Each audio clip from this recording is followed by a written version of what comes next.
A teacher was found naked in an elementary school on Thanksgiving, surrounded by all sorts of disturbing items. Sex toys, marijuana. But guess what? It doesn't end there. When police moved in to arrest this guy, the suspect apparently tried to flee and even punched an officer. What is going on? I'm going to talk with Chad Ayers, former sheriff's deputy and founder of Proactive Response Group, to get to the bottom of this absolutely bizarre situation.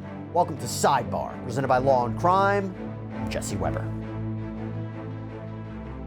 Hey, so before we jump into this story, I have something I gotta tell you about. I host and executive produce a show called Crime with Jesse Weber, and now it is launched on Spotify. Yes, you can listen on the go. And this show puts a spotlight on those really shocking, infamous, controversial crime stories. We go from beginning to end, from the 911 call to the verdict. We go through body cams, police interrogations, interviews with the players in the case. We want you to have a full understanding of the story from all sides, so you can follow Crime on Spotify right now. Just click the link below and in the description. In a shocking and disturbing series of events, a Florida teacher was arrested after reportedly being discovered naked inside of an elementary school classroom, surrounded just by a bizarre assortment of items. Sex toys, marijuana, and women's underwear. Yep, I am not making this up. Oh, and I forgot to mention, this was all on Thanksgiving. Yeah, I forgot to mention that point. So this bizarre scenario played out Thursday night at Windmill Point Elementary School in Port St. Lucie, Florida, and it ended with this teacher allegedly punching a deputy before being taken into custody. Now, before we even get into any more details about this, I want to bring on a special guest in studio, Chad Ayers, former sheriff's deputy, founder of Proactive Response Group. Chad, good to see you. Thanks so much for coming on. Always to see you, Jesse. We saved the best stories for you, apparently. General reaction to this story? At first, I thought, is this a spinoff, and it's now called Naked and Not Afraid, or whatever? You know, can you imagine this deputy? Thanksgiving night, burglary in progress. We respond to these all the time. Most of the time at businesses, schools, they're false alarms. This guy goes in with his flashlight, just checking, and all of a sudden, guess who walks out? Naked teacher, sex toys, marijuana, and then gets punched in the face. Yeah, I want to get into this about how it all unfolded. It's just a shocking situation. I mean, police, they've responded, as Chad said, to this burglary call at the school. The alarm goes off. And this is a school, by the way, that serves children from kindergarten through 5th grade. And at approximately 9:30 p.m., deputies arrived to investigate this reported break-in. And little do they know, they're about to stumble upon, again, this just bizarre situation. Because as officers enter the building, they reportedly find Joe Urias, a 34-year-old teacher, I will mention not from that school, naked inside of a classroom. And according to a police report obtained by Law&Crime, as soon as the suspect saw the deputies, he tried to make a break for it. The report says when the male saw the officer, he quickly clothed himself and began to run toward the back of the building before making his way outdoors. So Urias managed to make it outside, but officers were right on his tail because according to the report, once outside, the officer attempted to apprehend the male. However, the male began to physically fight the officer. So not only did he attempt to fight off law enforcement, but he also even punched the officer square in the face. The male proceeded to strike the officer with a closed fist in the face. This resulted in injury to the officer's mouth, indicated by bleeding. Now, fortunately, they were able to quickly regain control of the situation. Urias was not able to escape. The officer then gained control of the male against one of the buildings while waiting for backup to arrive. Several other officers went on scene and aided placing the male in handcuffs. So, Chad, let's talk about this. Chasing a suspect and apprehending a suspect like this, very dangerous situation. What did you take away from it? Well, especially at nighttime. And obviously the report doesn't tell me if surveillance showed that he was naked, or did the law enforcement officer see him at a distance being naked and put his clothes on and take off running. But obviously he's by himself at night, takes off running. Officer safety is our main goal, paramount in this type of situation. So maintaining good eye contact and visual of the suspect and gaining control of him. But then, like we saw, great job on the officer's part, gets punched in the face. So many times we've seen where officers get punched in the face. I remember sitting on hiring boards. The first question I would ask new deputies when they would get hired, or before going through the hiring process, is, have you ever been in a fight, a fist fight? And it was amazing to me I'm the oldest of 4 boys. We grew up fighting, and how many people had never been punched in the face. And so the first time, you get punched in the face, trying to apprehend a combative subject, I want to know that, hey, I know what that feels like. I can handle that. So this deputy didn't let getting punched in the face. Because the worst thing is you get punched and then your weapons. You're out cold, and now your weapon's exposed. Right. And now he's, not only is he running away with sex toys and women's underwear, he's now got my gun. Yeah. This is a crazy question. Have to ask it. Maybe I've watched too many police shows. Maybe I've watched too much On Patrol Live. How often do officers come across naked suspects? Obviously the two most common occurrences would be some type of mental health crisis or someone that is on some really bad drugs. Back, probably 8 to 10 years ago when the whole bath salts thing was a big thing, people were losing their minds. They were like zombies.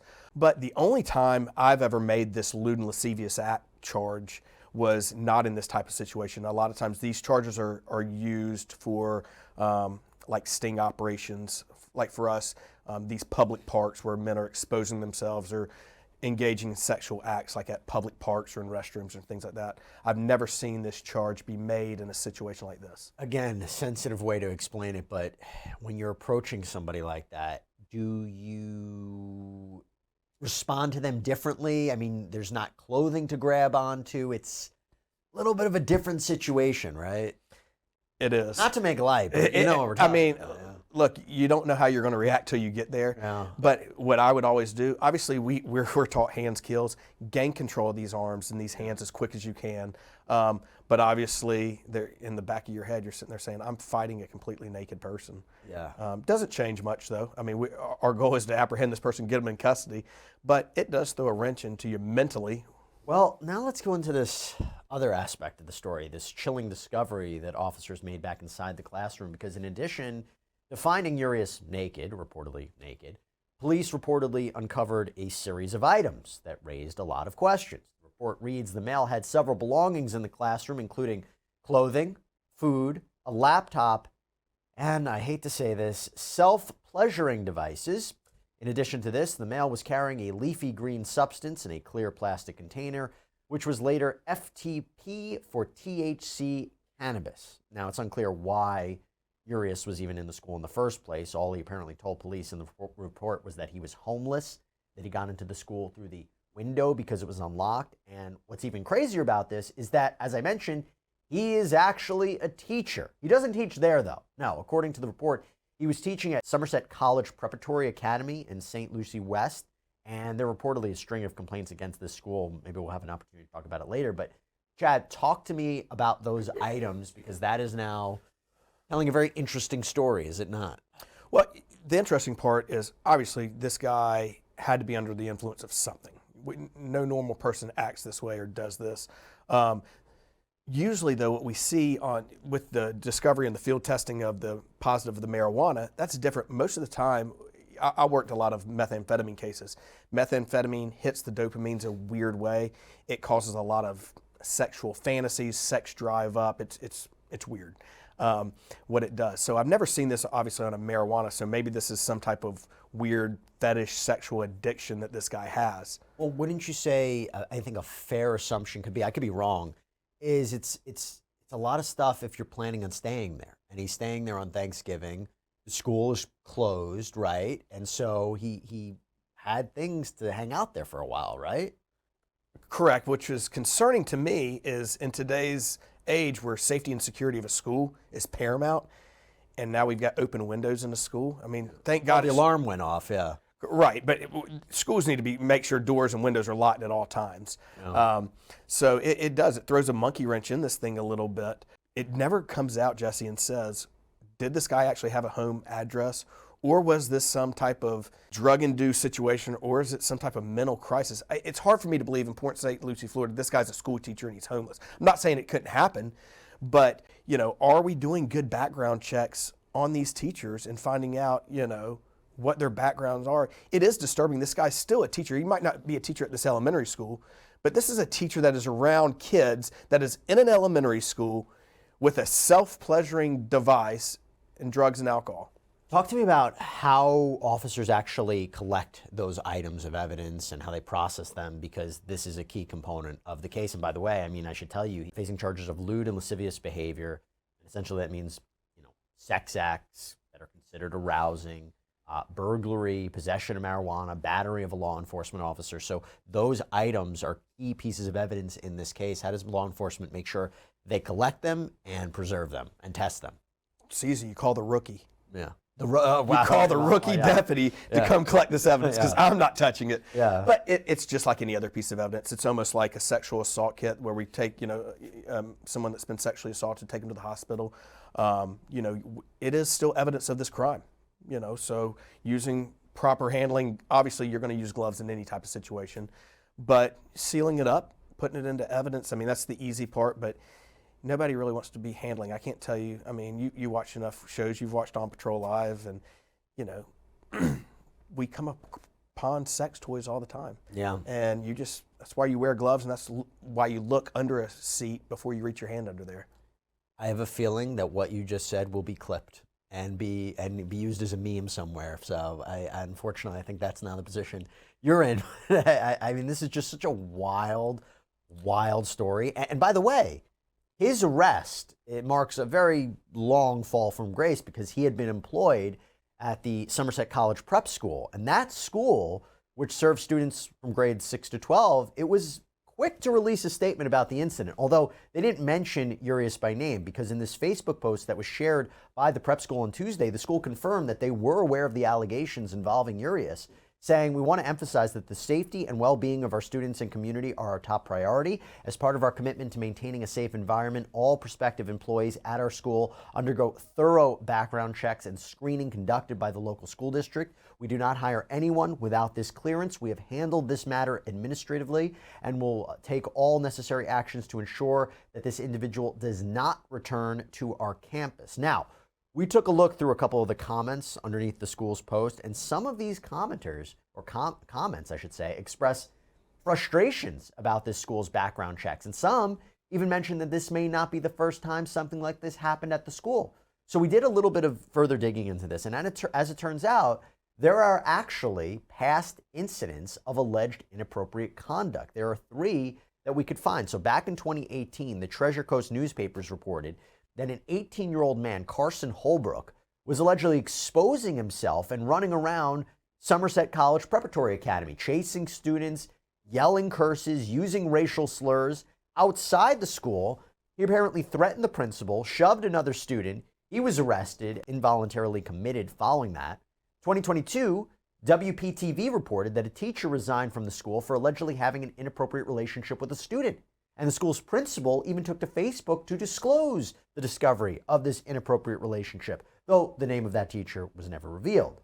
Now, most recently, 2023, CBS 12 News reported that a former math teacher at the school, Ovidio Rivera, was first arrested in September of that year and charged with cruelty to children and battery after allegedly beating up his daughter's boyfriend.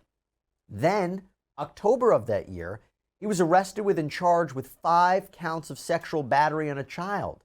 Then, November of that year, he was arrested again, and 4 additional counts of sexual battery and 1 count of showing obscene material to a child is what happened. So the Somerset College Preparatory Academy responded to some of the disgruntled comments, saying the district has changed their way of giving the school information as of the week before last. We will now be told when someone has a record, so we'll be able to decide whether or not we want to hire them, instead of just being told they're clear or not. Next year, the state is going to complete the development of the database that will allow charter schools to do their own clearance and background checks and no longer have to rely on districts. So just, Chad, I want to get your thoughts. I mean, these are 3 prior incidents that we could find of alleged inappropriate conduct at this different school. Why do you think we're seeing this? I mean, does this alarm you? How do you think it relates to what we're talking about today? Sure, it's alarming. I think these parents have a reason to be alarmed. We're sending our kids to be entrusted into an adult. This is a failure on leadership's part, Jesse. No other way to say it. That's a failure.